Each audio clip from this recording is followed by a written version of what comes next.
अस्सलाम वालेकुम beautiful people, welcome back to my channel. Ramzan आ रहा है। रमज़ान से पहले घर की सफाई चल रही है, किचन की डीपली क्लीनिंग चल रही है, किचन कैबिनेट साफ़ हो रहे हैं।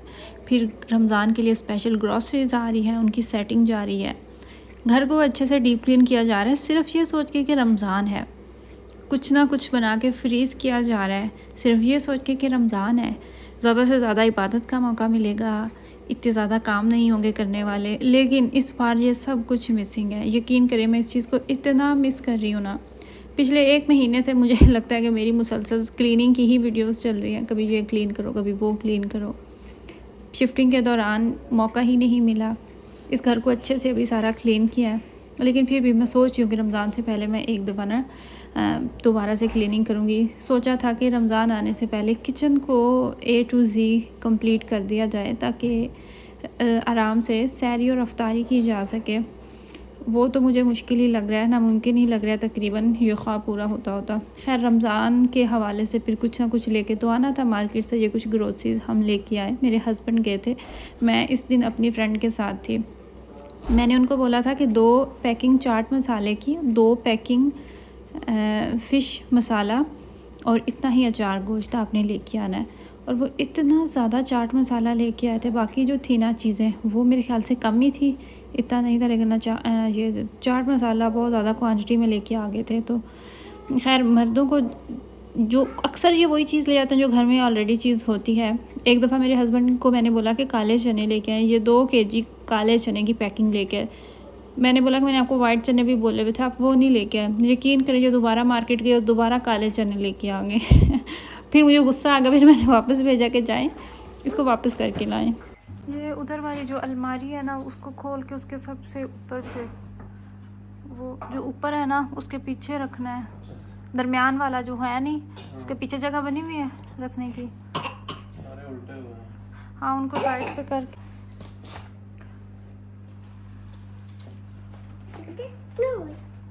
सॉक्स नहीं ना पहने हुए।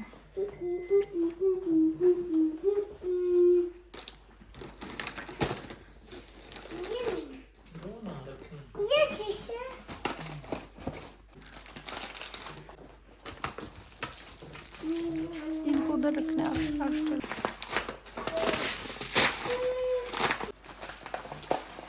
नहीं, इधर आप स्टिल लॉन्ग में रख दें साइड पे।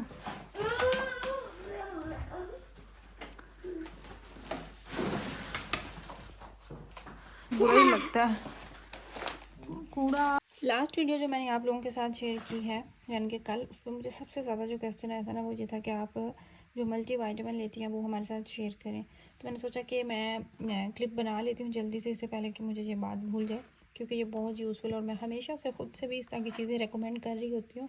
अपनी सेहत को तो खैर कभी भी निगलेक्ट नहीं करना चाहिए। ये सारे मल्टी वाइटामिन हैं जो कि मैं पिछले हफ्ते मार्केट से लेके आई हूँ। डॉक्टर के पास गई थी, डॉक्टर ने मुझे रिकमेंड किया था ये ज़ेलन, इंग्लिश में इसको सेलेनियम कहा जाता है, डॉइच में इसको ज़ेलन कहा जाता है। और ये ज़बरदस्त होता है जिन लोगों को थायराइड होता है। कोई फ़र्क नहीं पड़ता आपको हाइपोथायराइडिज्म है या हाइपर थायराइडिज्म है, ये हर हाल में आपके लिए बेस्ट होता है। इससे आप होता क्या है कि आपका जो थायराइड सिस्टम होता है ना, वो बेहतर तरीके से वर्क करता है, आपका इम्यून सिस्टम अच्छा होता है। तो ये तो मेरे ख्याल से थायराइड के पेशेंट्स को ज़रूर लेनी चाहिए। ये लेके आए थे DM मार्केट से। ग्लूपल हेल्थ की ब्रांड अच्छी होती है, सुनने में आया, इसके पॉजिटिव रिव्यूज़ हैं। लेकिन आप मज़ीद अच्छा लेना चाहते हैं तो आप वो ठेके से भी ले सकते हैं। ये मैंने डॉक्टर के कहने पे ली। इसके अलावा ये मैग्नीशियम, ये मैं ख़ुद से ले रही हूँ, इस चीज़ के बारे में ख़ुद से जितना भी पता किया है। इसमें B12 भी है। ये उन लोगों के लिए अच्छा है जिनको थायराइड नहीं, जिनको माइग्रेन है, जिनको सर में दर्द बहुत ज़्यादा होता है। फिर सोने से पहले अगर आप लें तो आपको नींद भी अच्छी आती है। तो ये भी अच्छा होता है। और B12 भी अच्छा होता है, आपके जिस्म में जितनी सुस्ती, जितनी थकावट होती है, ये एक दफ़ा ख़त्म कर देता है। आप ये मसल्स के लिए अच्छा होता है। इसके ऊपर भी सारी चीज़ें लिखी हुई हैं कि आपको किस किस चीज़ में ये हेल्प करता है। तो ये मैं ख़ुद से ले रही हूँ।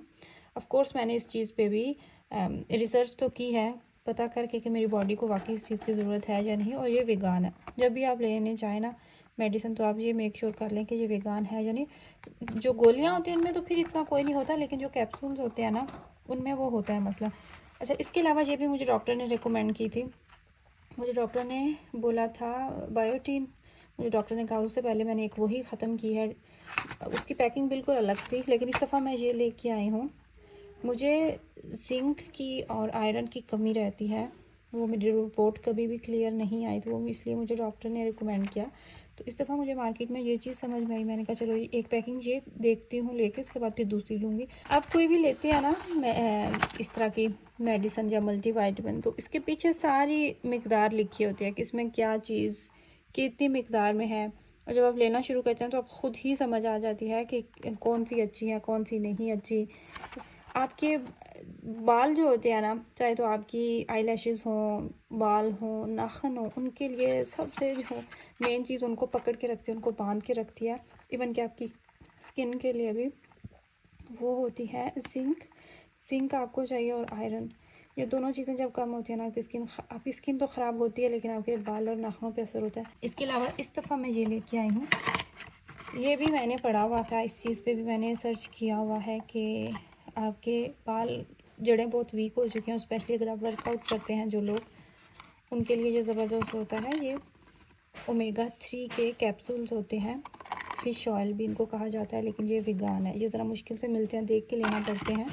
ऑनलाइन तो आपको काफ़ी ऑप्शन मिल जाते हैं, तो ये मुझे वीगान। और ये विटामिन डी हमेशा हर बंदे को कमी रहती है। 100 में से 99% तक जो हम एशियन लोग होते हैं, हमें इस चीज़ की कमी होती है। तो अगर आप डॉक्टर के पास जाते हैं ना, अपना विटामिन डी आप चेक करवाते हैं, तो आपकी कोई फ़ीस लेते हैं, वो 30 यूरो के अराउंड होती है। स्पेशल से आपका चेकअप किया जाता है, लेकिन जो समझदार लोग आपको रेकमेंड करते हैं कि आप ख़ुद से ही ये लेना शुरू कर दें। इसके अलावा ये मैंने खुद से ली थी जिंक की टैबलेट, ये मैंने बहुत पहले ली थी, और ये मैंने आयरन की ली थी, ये मैंने खुद से लेकर रखी है। तो ये मुझे डॉक्टर ने खुद से लिख के दी हुई है, ये काफ़ी हैवी डोज़ है, और इसको भी मैं कितने अरसे से ले नहीं पा रही। डॉक्टर सिर्फ ये लिख के देते हैं, तो खाली आप आयरन लेते हैं तो आपको कॉन्स्टिपेशन हो जाती है। और इससे एक और इसकी चीज़ जो कि मुझे नहीं पता था, मैं हमेशा से इस चीज़ को लेकर कन्फ्यूज़ रहती थी, और किसी से बंदा डिस्कस भी नहीं कर सकता, इस तरह की चीज़, शर्म आ जाती है।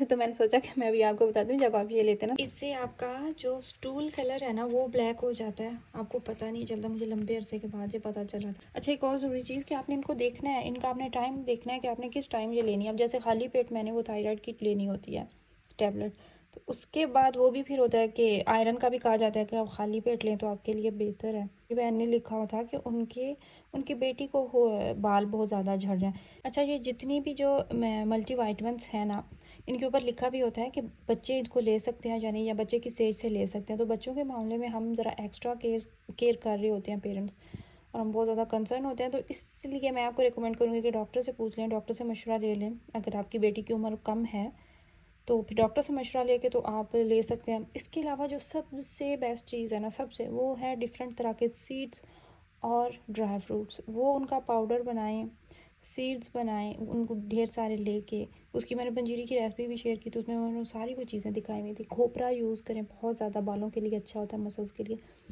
वो अगर आप ले रहे हैं ना डेली बेसिस पे, तो यकीन करें ये इन सब गोलियों की आपको ज़रूरत ही नहीं है। वो इतना ज़बरदस्त होता है, टाइम लेता है।